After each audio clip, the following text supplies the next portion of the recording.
Oh boy, it is hot. I mean, Africa hot down here in Florida. And hey, welcome everybody to the American Space Museum. I'm Marquette. We're so glad you're with us to stay curious today, as this heat wave in Florida has really got us sweltering down here in the mid 90s almost every day, and a lot of beautiful lightning storms going on. So I got to keep my hat on and keep my dome protected from that radiation of the heat and so forth. And we found out today that one of the best places to stay cool is out at Kennedy Space Center Visitors Complex, didn't we, Marty Winkle, my producer and friend?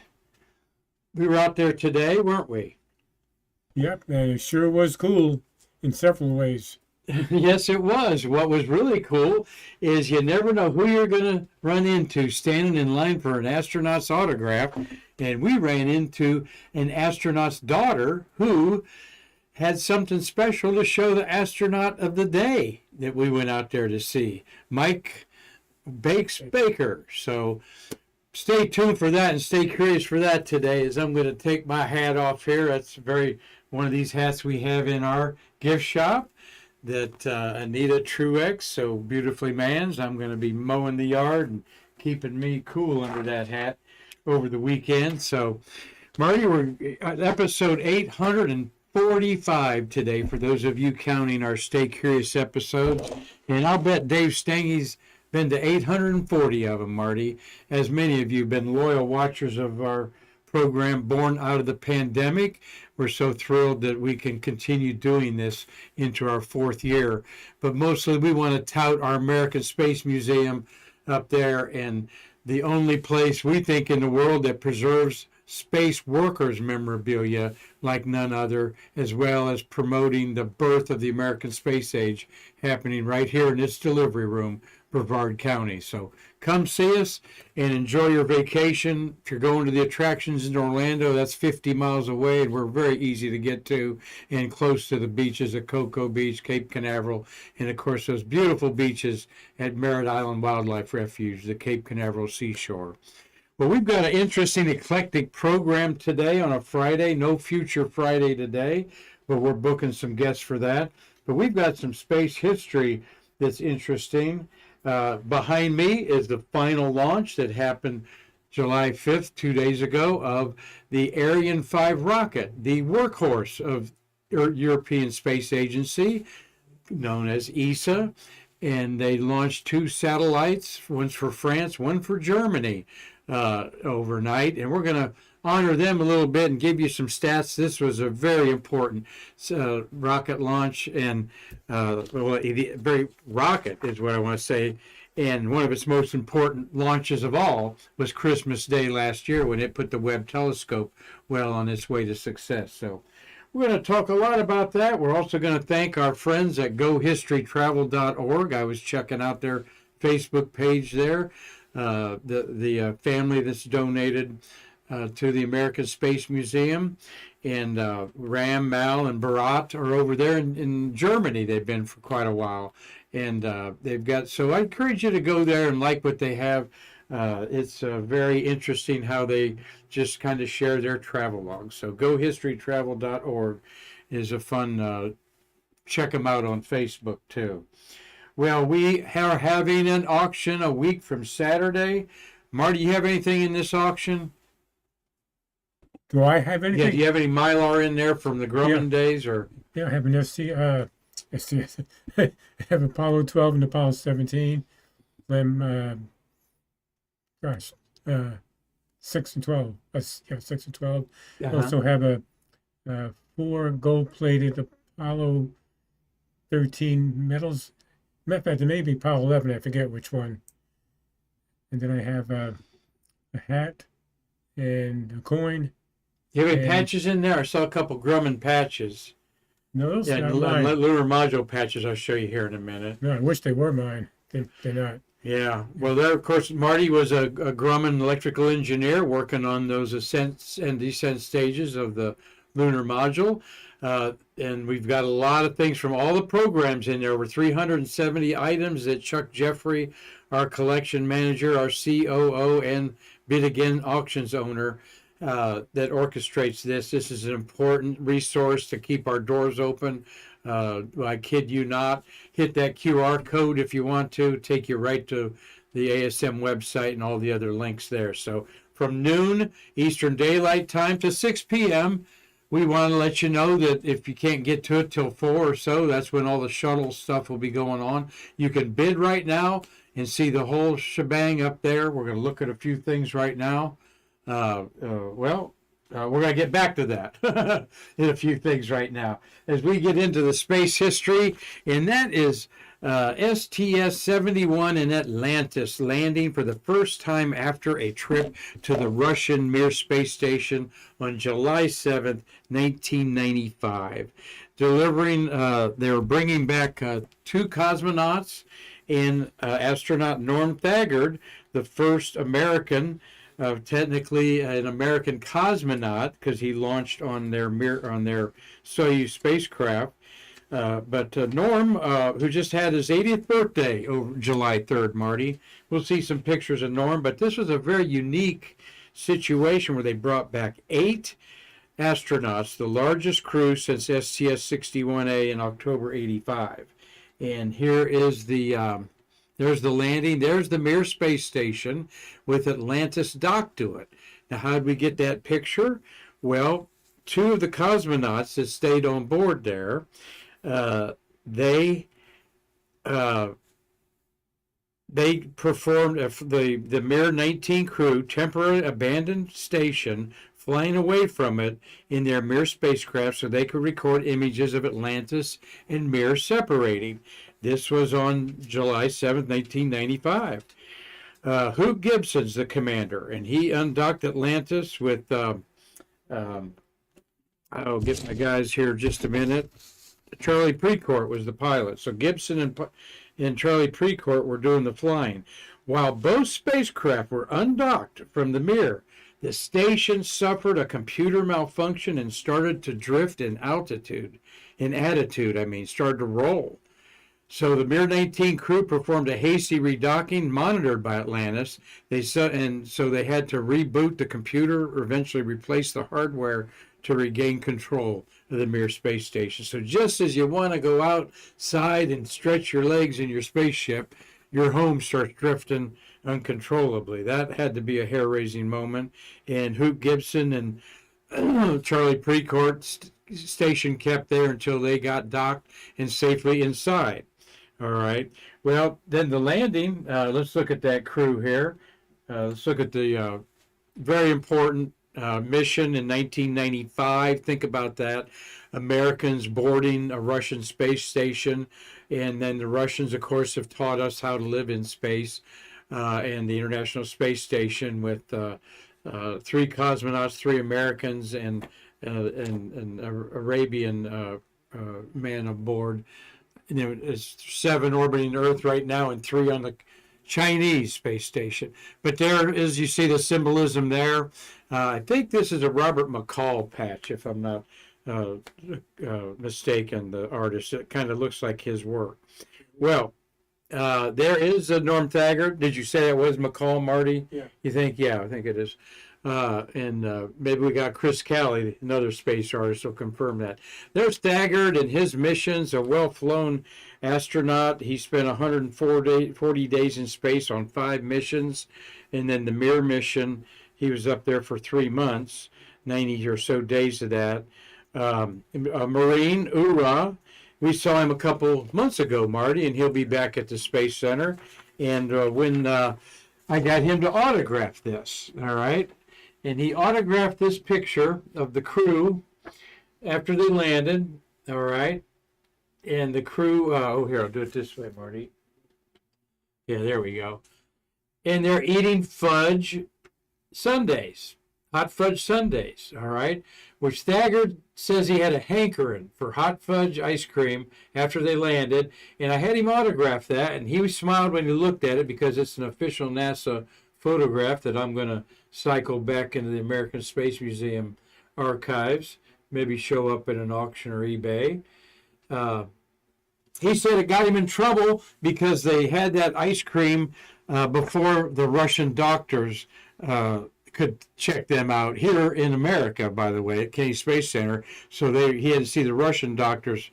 He saw the American doctor, then the Russians. They were mad because the Russians were eating ice cream too. Hot fudge sundaes there.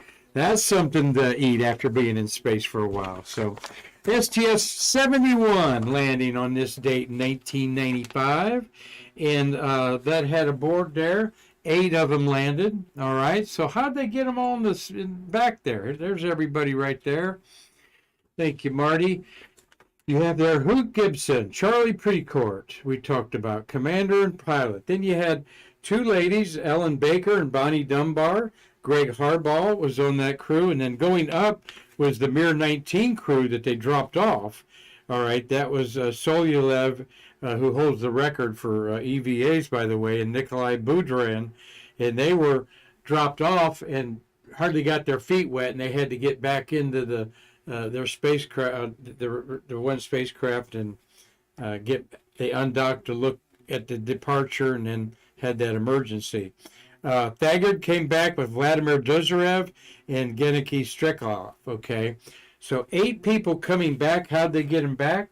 They made some fancy lawn chairs, and there we have the one that Thagard rode on this mission in 1995. Okay, 28 years ago. So imagine that. And we actually had him autograph it up there at the very top. He autographed that with his mission. And as you see the close-up, it's not aluminum, but it's like something like titanium, real heavy. It was bolted with there's some bolts through the openings in the back. But it was just kind of high-tech lawn chair material that they laid down. Of course, they had spacesuits on, pressurized suits. And there's Norm. Happy 80th birthday to you. He's born in Marianna, Florida. So he's a Florida native. And Marty, we'll be wishing him happy 80s there. He is right in your wheelhouse there, buddy. Born in 1943. So, all right. Well, another bit of news information that you may not have caught over the last week. In fact, Marty, you and I were talking about it. I barely knew about it. Is that Virgin Galactic completed their inaugural commercial space flight last Thursday. It was a very successful flight, the second successful space flight in 2 months. A Galactic 01 spaceflight carried 13 research payloads and three crew members from the Italian Air Force and National Research Council of Italy. And we're going to see a picture of them on board. There is the 3 on the top, left to right, and then the 4th was the SpaceX commercial SpaceX pilot that is training other astronauts. He's astronaut, as they said, 003 up there. And then the people on the bottom are the crew of the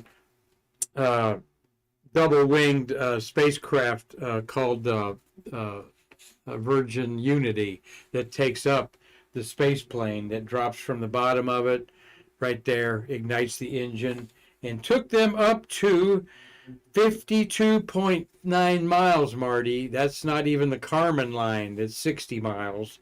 But the Air Force acknowledges that as astronauts at the 50-mile level. So we're going to call them Kármánauts. They didn't hit the Kármán line, Marty, but I guess we'll have to. But there they are, free-flying, the 3 Italian gentlemen on there. Their total time of weightlessness was about 7 minutes. At 52 miles high. They took off at 8:30 a.m. in the tandem wing plane structure there, and it was a flight of about an hour and 15 minutes, it looks like. 13 human-related and autonomous experiments examined the biomedical field, thermal fluid dynamics, and the development of innovative and sustainable materials in microgravity. They were evaluating the hypergravity to microgravity transition effects on the body, and they were collecting data with sensors on themselves and other payloads, and designing some clothing to wear in space. So, in case you missed it, Virgin Galactic is giving big thumbs up, and our good friend Yves Plendeau, I need to get a hold of him because he's standing in line after paying $250,000 for a flight over 10 years ago. And they are going to fly Galactic 2, a commercial space flight for private astronauts, is scheduled for August, with monthly flights to space planned thereafter. And it is quite a complex out there. You, Plendo, thank you for sharing that. We'll revisit that when we get closer to your time there. There's some of their objectives and facts there that we talked about there. So well, let's get to the last hurrah for Arian. And Marty, thank you for choosing that green screen. It's quite appropriate, as this heavy lift rocket closed out 117 launches over the past 27 years. On Wednesday, July 5th, Europe's spaceport in Coire, French Guiana, saw the last launch at 6 p.m. Eastern Daylight Time, so that had been about 10 o'clock in there. Here's the logo for the flight that was called 261. It placed 2 telecommunications satellites in geosynchronous orbit, one for France, and the first flight for Germany that this Ariane space had served. So Ariane 5 is going to be replaced by Ariane 6. I'll show you a picture of that. It was dubbed the workhorse for Europe's independent access to space. And there's a beautiful daytime shot from far away, a few miles away. That was a launch in 2010, I believe. The new rocket's debut, Ariane 6, is targeted for 2024. Show you that in just a minute. Ariane 4 jumped to Ariane 5. When they jumped to Ariane 5, it doubled the weight to orbit that they could put up. So it had a lot of clients involving communication satellites, weather, reconnaissance, of course. It launched 12 satellites to complete Europe's global positioning system, which is important. Their GPS system was launched from this. And it launched some legendary spacecraft throughout its history there. I'll look at those in a minute. It was supposed to launch the Hermes crewed spacecraft that ESA was going to take to the International Space Station. And there's Hermes on top of the Ariane 5 configuration with the countries of ESA on the side of it there. That never came to fruition. They ended up with a cargo automatic transfer vehicle that did, it flew about 11 to 12 missions there. It had 5, 5 automated transfer vehicles. They were called after Jules Verne, Eduardo Almadi, Einstein, so forth. But Hermes would have been a cool concept, and it was actually, Marty, going to be the rescue vehicle for the ISS and kind of be permanently there as that, and then rotated out with crews coming back. But wish that would have come to fruition. But again, it's one of those deals where money talks, and then it just wasn't needed. The Ariane, here's the Ariane 6 configuration. The Ariane 5 only stood 172 feet tall. And I say only because the Falcon 9 of SpaceX is 212 feet tall. So Ariane's a little stubbier, has those liquid fuel rockets on the side, or its boost up there. And as you see, the Ariane 5 is just sort of 6, goes to a streamlined addition in there. And Ariane 6 will have, of course, more power, more thrust, more power. That's what we want. It is scheduled to be launched in 2024, so sometime next year. Over its career, Ariane 5 served 65 institutions and commercial customers from 30 countries, and it deployed 239 satellites, 197 of them, almost 200 satellites it put in geosynchronous orbit.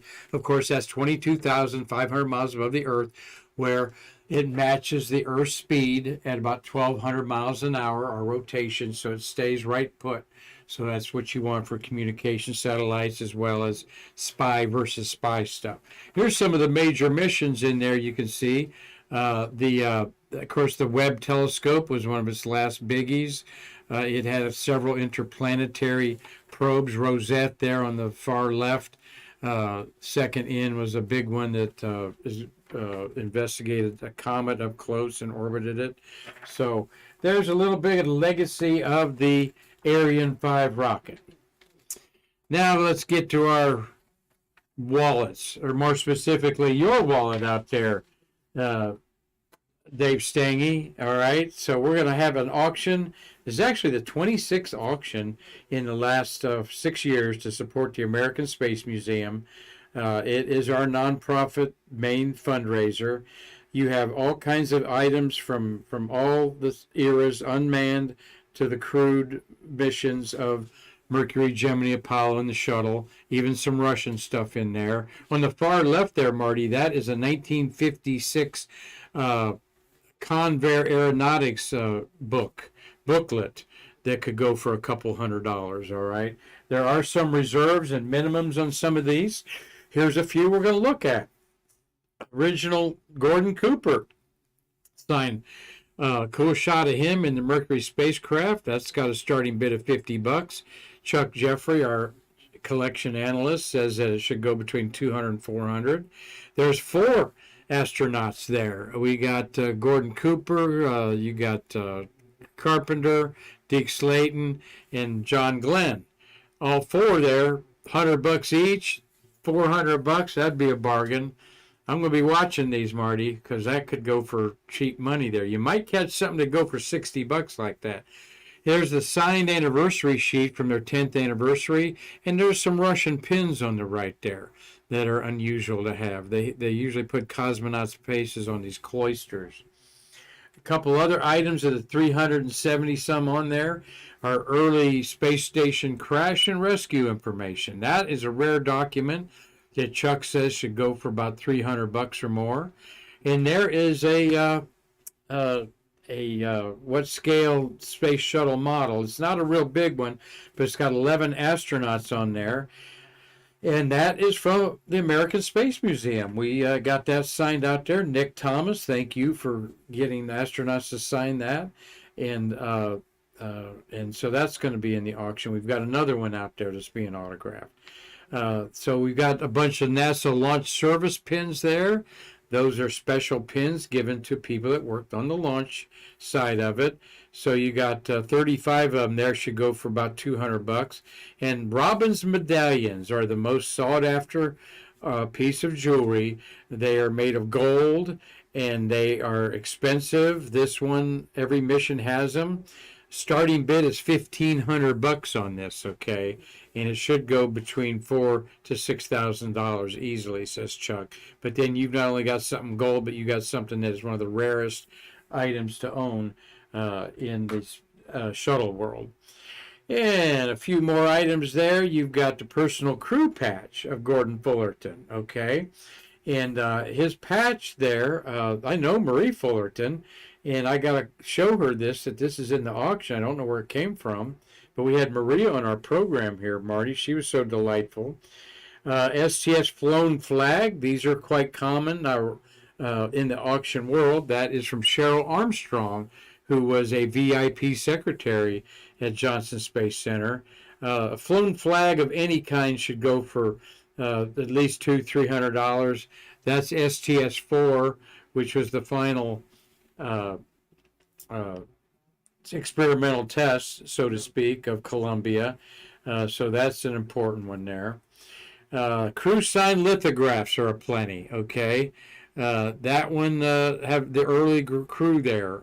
And then a Sally Ride. Own a Sally Ride autograph. $200 to $300. I think Chuck's kind of underestimating that. I could see that going for $400 or $500. Sally Ride's autograph is not that common. We shared with you that out at the Reagan Library is now the beautiful statue of Sally Ride, the same one that they have at the cradle of aviation on Long Island. Where is Reagan Library, Marty? I want to say Loma Linda, but that's Nixon. No, it's in California. Yeah. I want to say Sacramento. No, it's not I Sacramento. forget where. We'll wake somebody up right there and ask them, where is the Reagan Library? When you say it, we're going to kick ourselves. A couple other things, a vintage lunar landing training vehicle signed by some of the astronauts. That's the flying bedstead. There's the Grumman patches I was talking about, Marty, LM1, and that lunar module patch is the common patch. And there you've got 4 flight controllers.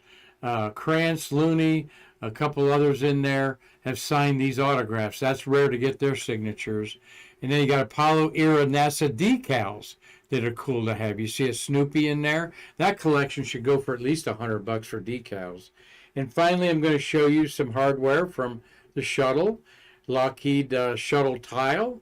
All right, from 1981. That's pretty rare, $300 to $500. There, Marty, NASA shuttle photographs signed by 50 astronauts. $500 with a 150 reserve on that. So where is that Sally Ride statue at the Reagan Library? Simi Valley, California. Simi Valley? Yeah. Okay. All right. And the Space Shuttle Center tank insulation sample. Now, you don't see those come up very often. So this is the ET tank insulation, okay? $200 to $400 there. And then there you've got a Flume Crew patch with a little award on there. Those are always nicely framed and cool to have, particularly when they're signed. So hope that you find your way to the American Space Museum's charity auction. All right, and like Chuck says, bid till it hurts. It'll be a week from Friday, starting at noon Eastern Daylight Time. 375 lots, and all of them rare items, most of them from Kennedy Space Center or directly from astronauts and space workers. And keep in mind, we put a 20% premium. If you buy something for $100, you're going to pay $120 plus shipping. That extra 20 goes to the American Space Museum, as well as our cut of the action, so to speak, which can vary from if we own the item ourselves, we get everything. And if not, it ranges, 10 to 30, 40%. So anyway, hope that you can enjoy it. It's fun to watch. If your pocketbook's a little bit light this time around, we're going to have another one in September, and save up your money. But they're fun to watch and educate yourself about how much this costs, how much these things cost. And Marty, on the Antique Roadshow, you ever watch Antique Roadshow on PBS stations? No, I've seen it, but I don't watch it. Well, they always show a 2023 price versus like maybe a 2010 price, all right? And some stuff goes down. That's what they're showing you. But the space memorabilia seems to always be going up compared to things like that sold in the previous years. So, all right. Well, we hope that you enjoyed Stay Curious today, and now we've got something fun to share with you. As Marty and I today, we're out at the Kennedy Visitors Complex, greeting our friend Nick Thomas, the astronaut wrangler out there, and the astronaut du jour is Mike Baker. Bakes is one of the two-time pilot and twice a commander, and we're going to probably do a Stay Curious with him. He's very interested in our museum. He's got some things he wants to put in our future auctions of Mir space station things that he visited twice, once as a pilot and then once as a commander. All right. But while we were there, we started talking to this attractive lady behind us there. And there she is. And I asked her, "Are you a space geek, ma'am?" And she says, she kind of whispers to Marty, she goes, "I'm a astronaut's daughter." And Marty, you were kind of like, you caught it. Really, I didn't. Tell them whose astronaut daughter this is. She's the daughter of Gordon Cooper. The daughter of Colleen Cooper, all right? And she has in her hand what she was bringing to show astronaut Baker. And we'll show you that in just a minute. But, you get to talking to people, and, yep, that Gordon Cooper, okay, is her dad, all right? And pardon me. Go back. She has that tattoo on her shoulder.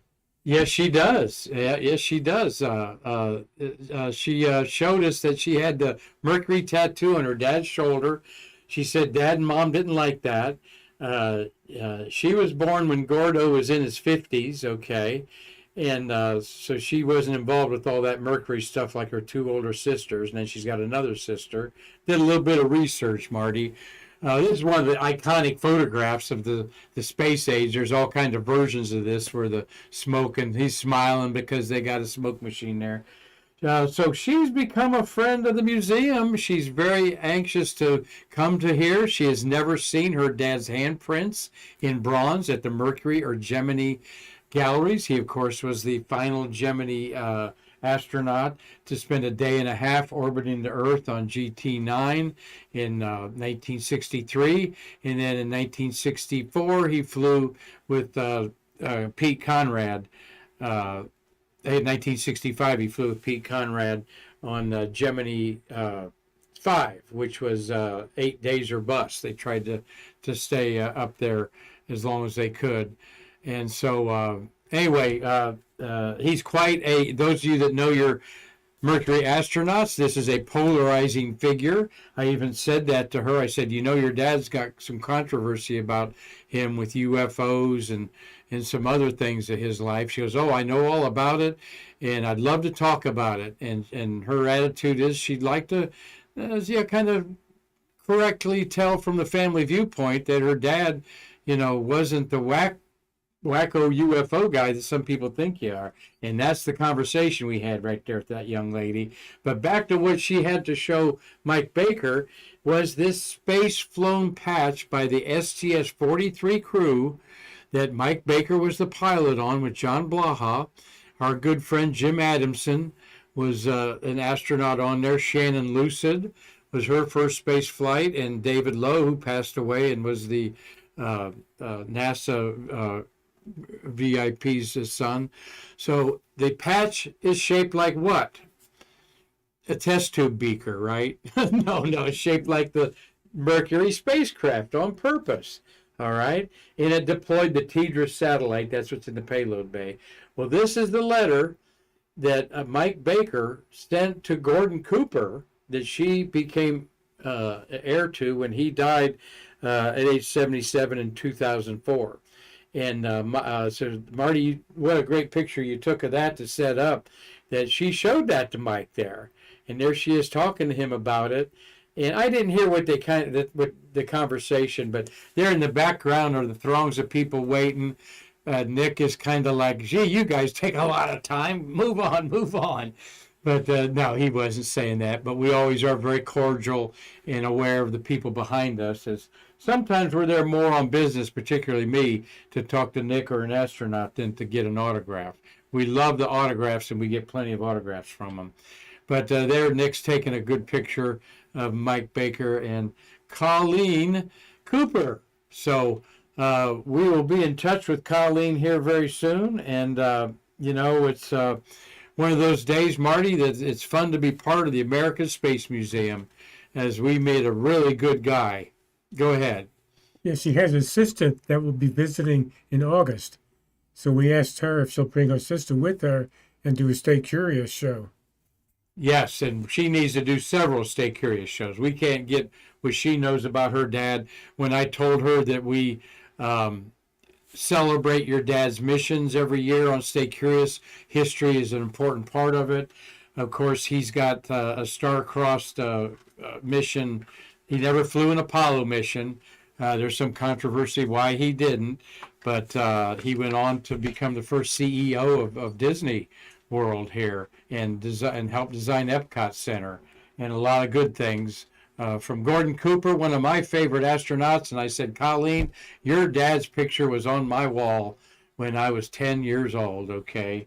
Don't want you to feel old, young lady, but he was certainly one of my heroes growing up. So what an amazing day, Marty. Hope Dave Stange and Carlton Bailey and Doug Forrest have a great weekend. Thank you for watching, gentlemen, all week. Tammy McClure Miller's watching. Robert Law's got that cocktail in his hand up there in Dundee, Scotland. You deserved it, my friend.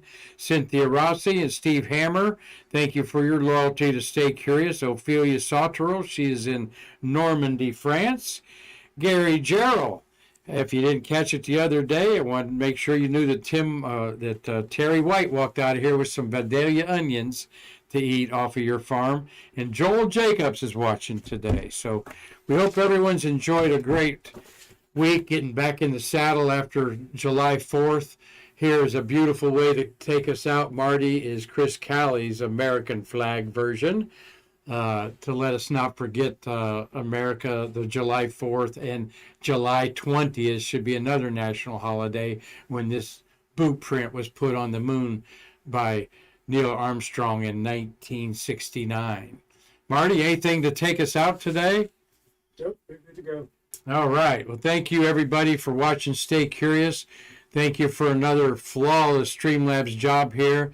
Our team here of Karan, led by Karan Conklin, is getting ready for our auction for bag stuff up when you buy it next Saturday. So go out and check the things on there. There's a lot of cool things that you could own.